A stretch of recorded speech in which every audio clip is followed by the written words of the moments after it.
Selling is one of the most studied and most misunderstood professional skills in business. Misunderstood because most people's mental model of selling, the relentless pitch, the manipulative close, the pressure tactic, bears little resemblance to what exceptional salespeople actually do. The professionals who consistently perform at the top of their category do not rely on persuasion tricks. They rely on deep customer understanding, disciplined process, and the ability to communicate value in ways that make buying feel like an obvious decision rather than a surrender.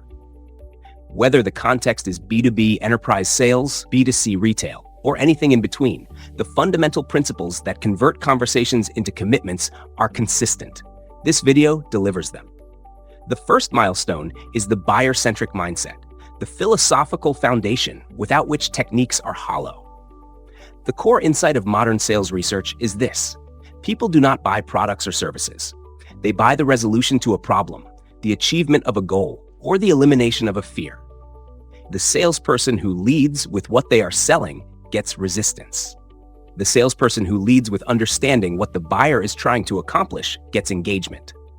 In B2B sales, the foundational work of Neil Rackham's spin selling, validated across tens of thousands of sales interactions, established that the most effective sales conversations are characterized by a high ratio of questioning to presenting. Specifically, questions about the buyer's situation, then their problems, then the implications of those problems remaining unresolved, then the need-payoff, the value of solving the problem. The shift from presenting a solution to helping the buyer discover the need for a solution changes the entire dynamic of the conversation. The second milestone is qualification, the discipline of identifying which prospects are genuinely worth pursuing. The most time-destructive behavior in sales is investing significant effort in opportunities that were never likely to close. BANT, budget, authority, need, timeline, is the classic qualification framework. Does the prospect have budget? Are they the decision maker, or do you need access to one? Is there a genuine felt need for what you offer? And is there a timeline that makes the opportunity real? In modern complex B2B sales, the MEDDIC framework adds depth. Metrics, economic buyer, decision criteria, decision process, identify pain, champion. The specific framework matters less than the discipline of applying one consistently. Qualifying is not gatekeeping. It is respect for everyone's time, and the only way to ensure that selling effort is directed at opportunities with genuine probability. The third milestone is objection handling, the craft of responding to resistance in ways that advance rather than stall a conversation. There are three types of sales objections. Price objections are almost always about perceived value, not budget. The response is to return to the value case. What is the cost of not solving this problem? Timeline objections are usually about priority. The response is to understand what is competing for the prospect's attention and whether urgency can be created by making the cost of delay concrete. And genuine objections, real concerns about fit, risk, or capability, deserve genuine engagement rather than deflection. The salesperson who says, "That is a fair concern, let me address it directly," earns more trust than one who pivots to a feature benefit. Trust is the currency of sustainable sales performance. Here is the trap that prevents even intelligent, personable salespeople from achieving top performance. They rely on their natural likability rather than their process discipline. Likability gets meetings. Process closes deals. The salespeople who consistently outperform their equally talented peers are the ones who follow a structured qualification process, who document and advance each opportunity systematically, and who review lost deals as carefully as they celebrate won ones. Natural talent without system is a sprint. Disciplined process with adequate talent is a marathon. And in sales, marathons pay better. In B2C environments, the same principles apply with adjusted execution. Understand the emotional driver beneath the purchase consideration, reduce friction in the buying process, create specific urgency rooted in genuine value rather than artificial scarcity, and focus on the desired outcome rather than the product features. The customer who feels heard and understood buys more often, returns more often, and refers more consistently than the customer who was pitched and pressured. Your go-to. Record or mentally review your last 5 sales conversations. For each one, Assess the question-to-statement ratio. Were you asking more than you were telling? If the answer is no, your most immediate performance lever is not technique. It is the discipline of slowing down and listening more.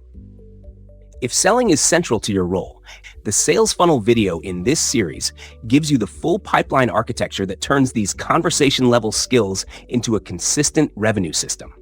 That is the logical next step. The consultative selling approach, which frames the salesperson as a problem solver and advisor rather than a product promoter, has dominated high-performance sales training for several decades for a reason. It is validated by research and by performance data, but it requires a specific capability that many sales professionals underinvest in: business acumen. The salesperson who can speak the language of their client's business, who understands the economic pressures of their industry, who knows what margin compression means for a manufacturing executive, who understands why quarterly close timing creates decision bottlenecks in enterprise organizations, earns access to conversations that the purely product-focused salesperson does not. Business acumen is not a bonus feature in modern B2B selling. It is the table stakes for credibility at decision-maker level. The psychology of pricing and negotiation in sales also deserves specific attention. Research in behavioral economics, particularly the work of Daniel Ariely and others on anchoring, demonstrates that the first number introduced in a pricing conversation has a disproportionate influence on the final outcome. Salespeople who allow clients to introduce the first price anchor frequently find themselves negotiating within a range the client has set. Salespeople who introduce the first anchor with confidence and with a well-constructed value case negotiate within a range that reflects the genuine value being delivered. This is not manipulation. It is the correct application of pricing strategy based on a well-understood psychological principle. Trust in the sales relationship has an additional component worth naming: the willingness to qualify against yourself. The salesperson who occasionally tells a prospect that what they are offering is not the right solution for that prospect's specific situation earns a level of trust that no amount of skillful selling can replicate. That trust translates into referrals, into future opportunities when the situation changes, and into a professional reputation that the salesperson who overpromises and underdelivers can never build. Thanks for watching. If you found this useful, hit like and subscribe to our channel for more practical insights. And if you're ready to go further, check out the next video on your screen.